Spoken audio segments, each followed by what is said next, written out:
My friend sided with my cheating fiancé, saying I was overreacting to a one-time mistake. I didn't fight them.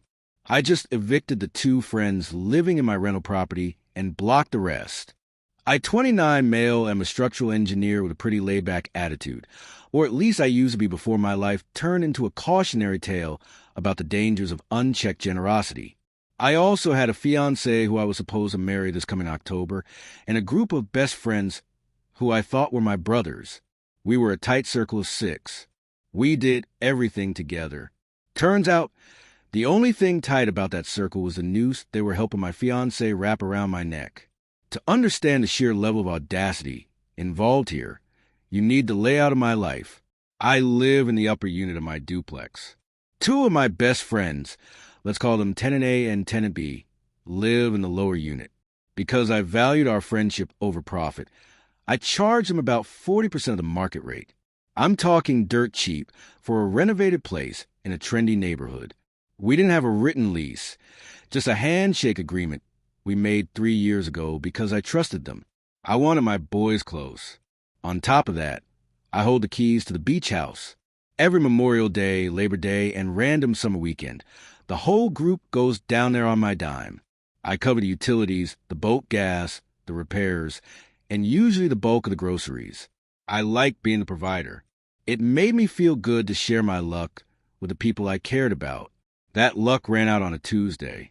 I was supposed to be in Chicago for a site inspection, but the project got pushed back at the last minute. So I caught an earlier flight home, landing around 8 p.m. I didn't tell my fiancée because I wanted to surprise her with takeout from her favorite Thai place. I pulled into the driveway, saw the lights on downstairs, and heard music thumping. It was a standard Tuesday for the guys downstairs. I walked up the external stairs to my unit, unlocked the door quietly, and walked in. There were 2 wine glasses on the kitchen island. A man's blazer was draped over my recliner. I felt the blood drain out of my face, a cold numbness starting at my fingertips. I walked down the hall to the bedroom. The door was open, and there she was, my fiancée, in our bed, with a guy I recognized vaguely as her work mentor. I didn't scream. I didn't yell. I just turned on the overhead lights. The scramble was pathetic.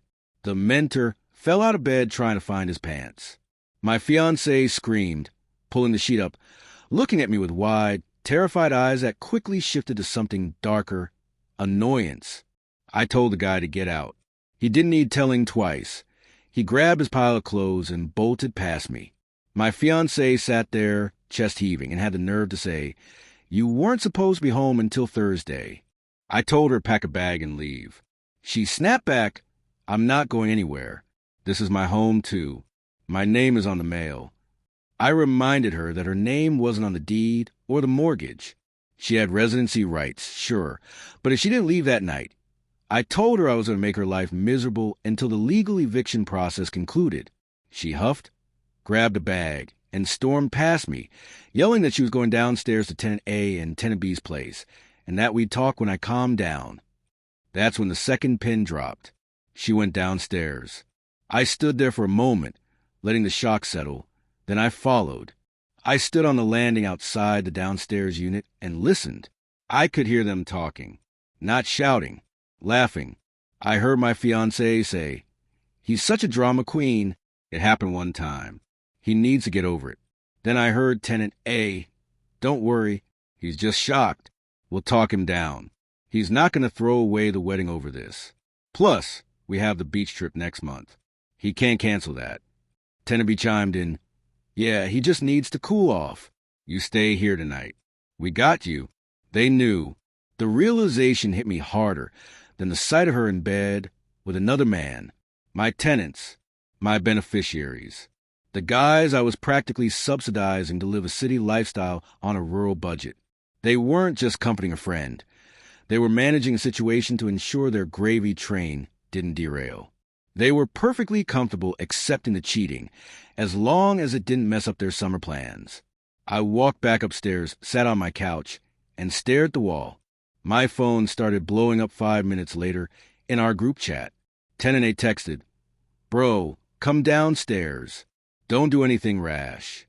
Tenant B added, "She made a mistake. A one-time mistake. We're all human. Don't blow up the whole group dynamic over this. My fiancé texted, I love you. I was drunk and lonely because you work so much. Don't throw us away.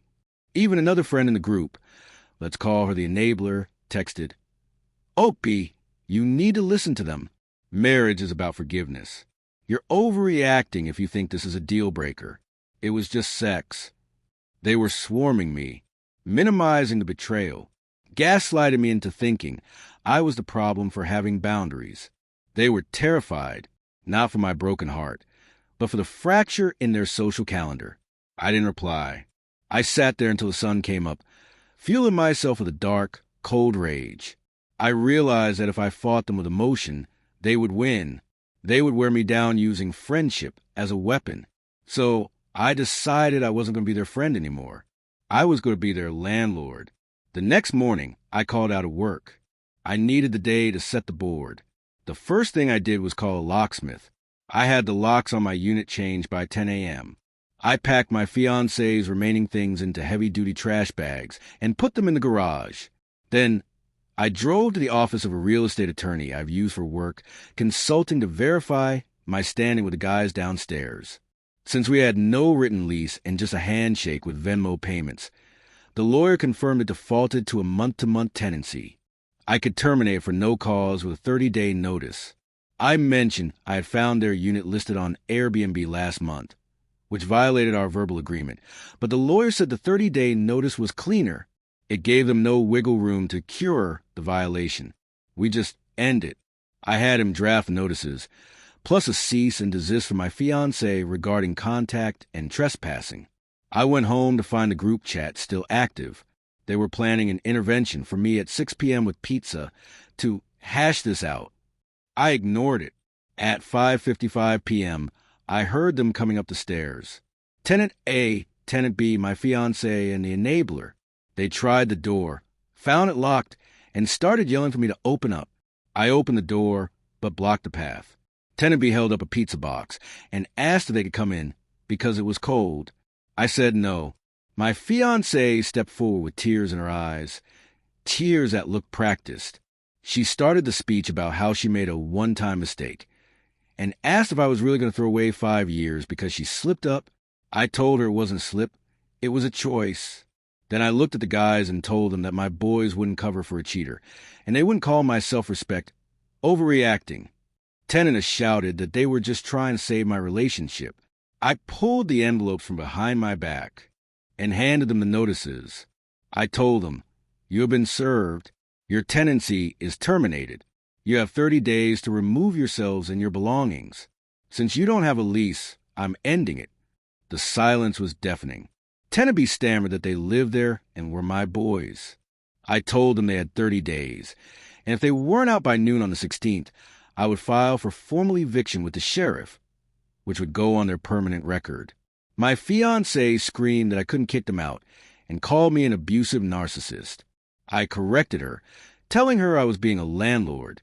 Then I dropped the other shoe. As for the beach house trip next month, canceled. I changed the Wi-Fi and the keypad codes this morning. Don't bother driving down. You won't get in. That was the blow that actually hurt them. I saw the panic in their eyes. The cheap rent was gone. The free vacations were gone. The enabler spat that I thought money let me treat people like trash. I told her money just lets me distance myself from trash. I slammed the door and locked the deadbolt. I thought that would be the end of the negotiation, but entitlement doesn't die quietly. 2 days later, I received a letter from a lawyer my fiancé had hired. She wasn't just claiming residency. She was claiming equitable interest in my house. She argued that because she had bought curtains and painted the guest room, she had invested in the property and was entitled to a payout or the right to stay. Simultaneously, Tenant A and Tenant B stopped paying rent. They sent a text saying, "Since you're kicking us out, we're using the rent money for a security deposit elsewhere. Sue us."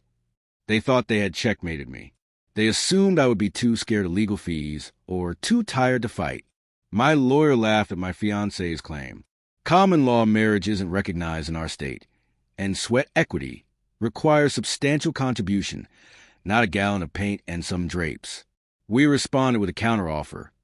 Withdraw the frivolous claim immediately, or we would countersue for legal fees and storage costs for her items in the garage. She folded in 48 hours. But the guys? They were digging in. They assumed that because eviction courts are backed up, they could squat for months rent-free. My lawyer explained that in our jurisdiction, withholding rent without a valid habitability issue voids a 30-day notice period and allows us to file a 3-day notice to pay or quit. If they didn't pay the full amount in 72 hours, we could file the eviction suit immediately. I posted the notice on their door that evening and took a photo for proof. Tenant A texted me asking if I was really ruining their lives over a girl. I replied that they should have thought about that before deciding my relationship was disposable. I told them to pay by Friday or I'd file the lawsuit. Friday came and went. No money. I filed the paperwork Monday morning. The court date was set for 3 weeks later. In the meantime, they tried a new tactic: social media warfare. The enabler and my fiancée started posting vague but damaging videos on TikTok and Instagram. Survivor of a toxic narcissist.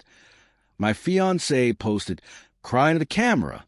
When he controls your housing to control you." The enabler captioned another. They didn't name me, but everyone in our town knew who they were talking about. Mutual friends started messaging me, asking why I was making my friends homeless. I didn't argue in the comments. I didn't make a reaction video. I did something much more effective. I had a Ring camera in my living room that caught my fiancé and the mentor entering. I also had the audio from the external camera of the guys laughing about the cheating on the landing.